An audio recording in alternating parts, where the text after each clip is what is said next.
The story of the road to Emmaus is one that we're all familiar with. And it's one of those stories that it's really kind of hard to ignore. There's a lot packed into these few verses. So what I'm going to do is take the next 14 more Easters that I have, and we'll deal with one of those topics each year for the next 14 years. And then when the new person comes in, they can take over from there and do their own exegetical work. Now, is this an historical event? And the answer, quite frankly, like 99.9% of what's written in the Bible, we don't know. One of the things we do know is that archaeologists and people in the Holy Lands today don't know where Emmaus was. It doesn't exist anymore. Now, there are guesses as to which town it was, and over the millennia, that towns changed their name as different groups came in, and that's fine, and that's well and good. But I think, as in the case of many of the stories that we have in Holy Scripture, there's a tendency to get lost in the minutia and trying to prove beyond a shadow of a doubt where Emmaus was and that it really existed. And here's the table that Jesus sat with, and here's the bread that Jesus broke. They found it petrified and buried in the ground, and they know that because they found Jesus' DNA on it. We get too caught up in that stuff, and we lose what the story is all about. Now, I have no trouble whatsoever following the story in believing that two people walking down the road,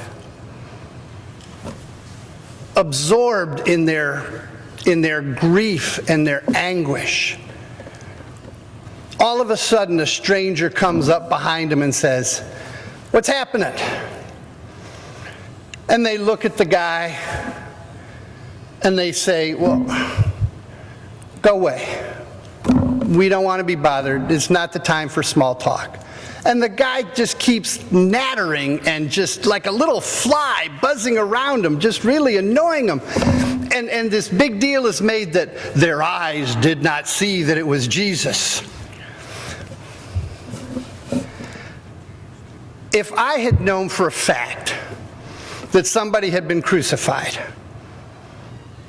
put in a tomb, rock rolled in front of it, I'm not looking for that person anytime in the near future.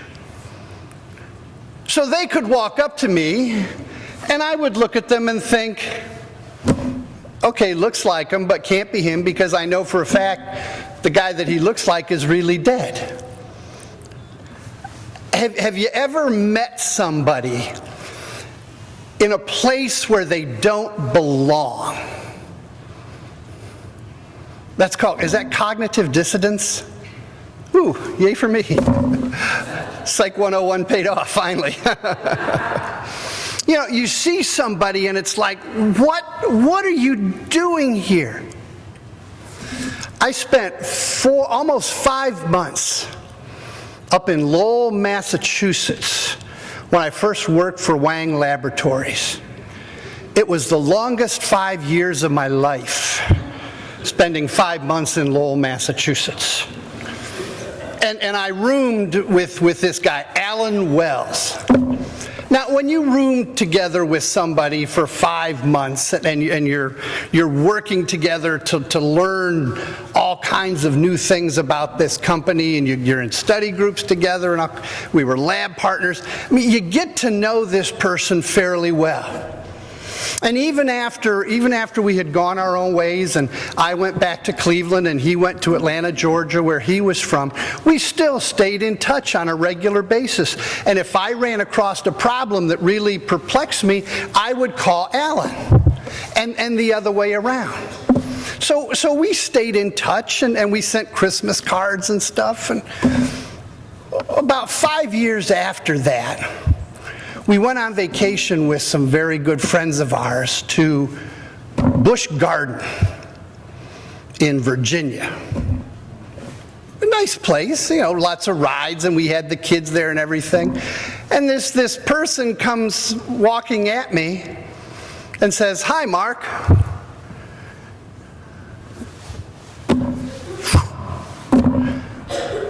"Hi, you guy. Oh, you haven't changed a bit." I got nothing. And it's very obvious from the look on my face that I have nothing. And of course, being the good friend that Alan was, he tagged me along for about 10 minutes. And finally he said, "You have no idea who I am, do you?" And I said, "Sure I do. You're that guy from that place that we were at that time." And the kids by that time had walked away, so he could be a little more freer in his demonstration of his disapproval of me not knowing him. So he let me know with a few expletives, "I'm Alan Wells." As soon as he said the "at" part, it hit me. But he wasn't supposed to be there. It didn't make any sense. Now, if I had run into him at Busch Garden and he had been working on a computer, I would have known him just like that, because that's what Alan did, and that's how I knew him. For 5 years after that, whenever he would call, he would say, "Hi, this is Alan Wells." I think he's dead now. I don't know what happened. But he just didn't belong in that place. So as I was reading this story this year, this is what kept coming back to me, is that for these two people, Jesus didn't belong there with them. Even assuming that he had risen and he was no longer dead in the tomb, he didn't belong with them. He should be elsewhere, have ascended and taken his place on God's right hand.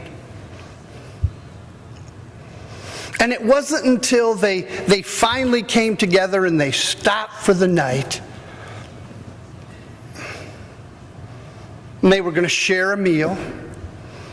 And Jesus would have taken a loaf of bread.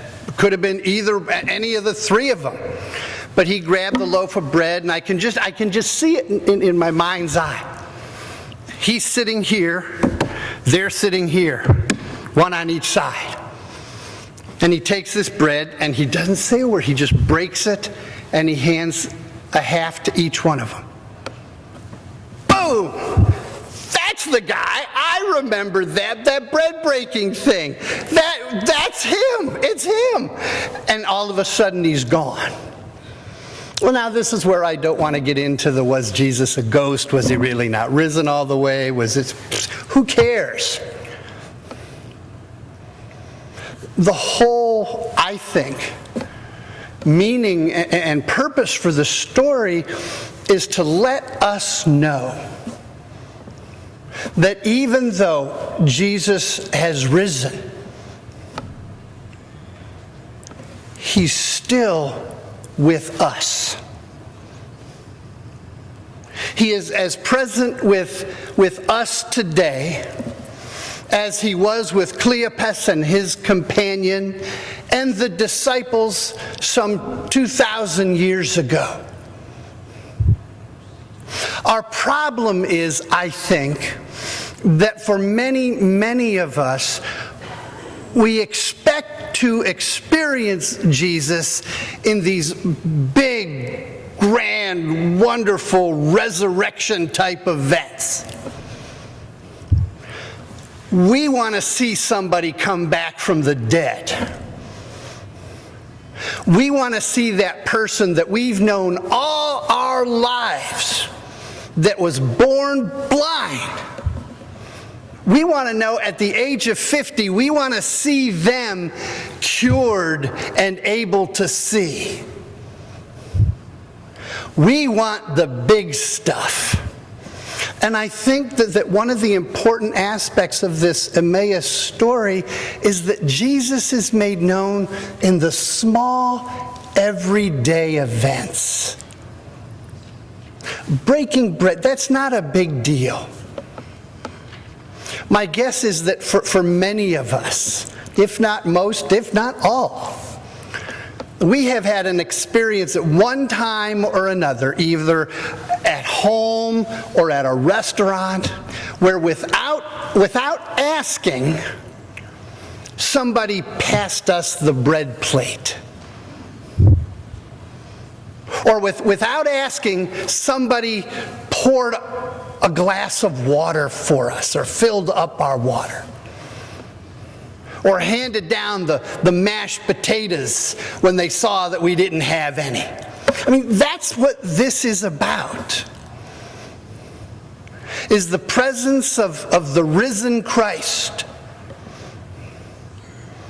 in the everyday, common, ordinary occurrences of our lives.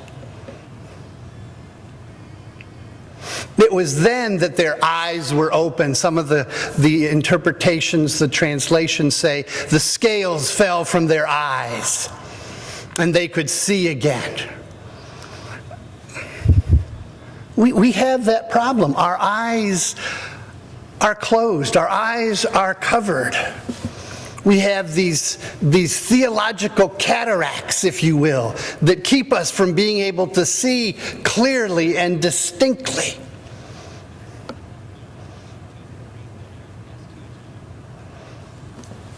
It ain't rocket science. The story of Easter, much to the dismay and consternation of the other 100 people that aren't here today that were here last week, continues on. Easter is not just one day, but rather it truly is a calling and a way of life for us individually and especially as a congregation. After a Road to Emmaus sermon a few years ago in St. Louis, after the sermon, I walked around and I handed out little disposable cameras, one to every family in the church. And I said, now for the next month, take these cameras with you wherever you go and take pictures of where you see the presence of Christ or the presence of God being revealed to you through whatever. And we had some incredible pictures that came forward. We had pictures of a newborn baby. Now, the funny thing about this one is it was the newborn baby just coming out of the mother being handed. So we knew that the picture was taken by the father, who was very proud and very happy, and after that day, very single.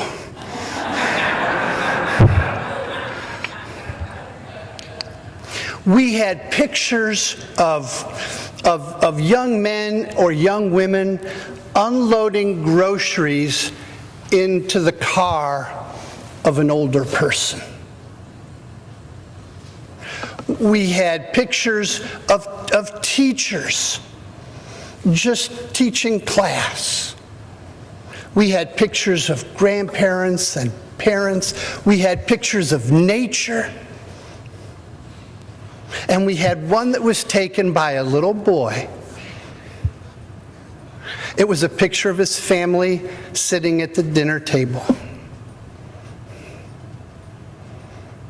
And when they brought the pictures up, he pointed out to everybody, "This is my Emmaeus, because he couldn't say Emmaus. But we knew what he meant. So underneath that we wrote, little boys, Emmaeus. And everybody knew about it. I encourage you, I implore you, this week, just this week, watch for the presence of Christ as it might be revealed to you.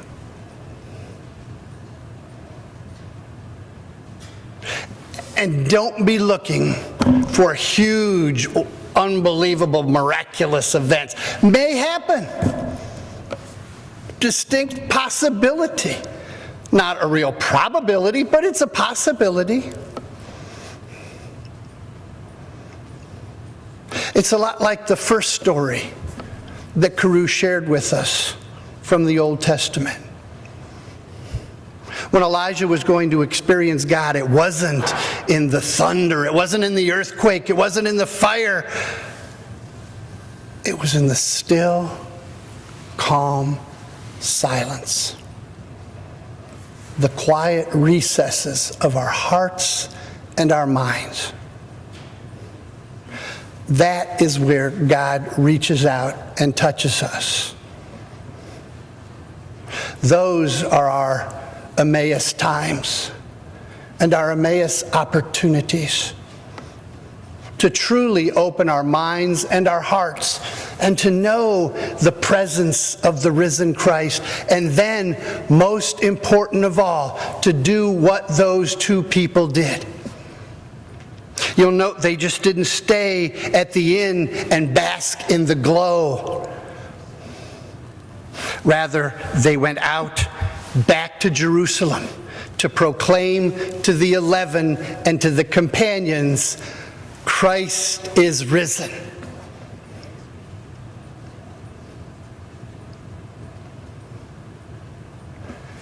As it says at the little heading there of the bulletin, John Dominic Crossan says, Emmaus may have never happened,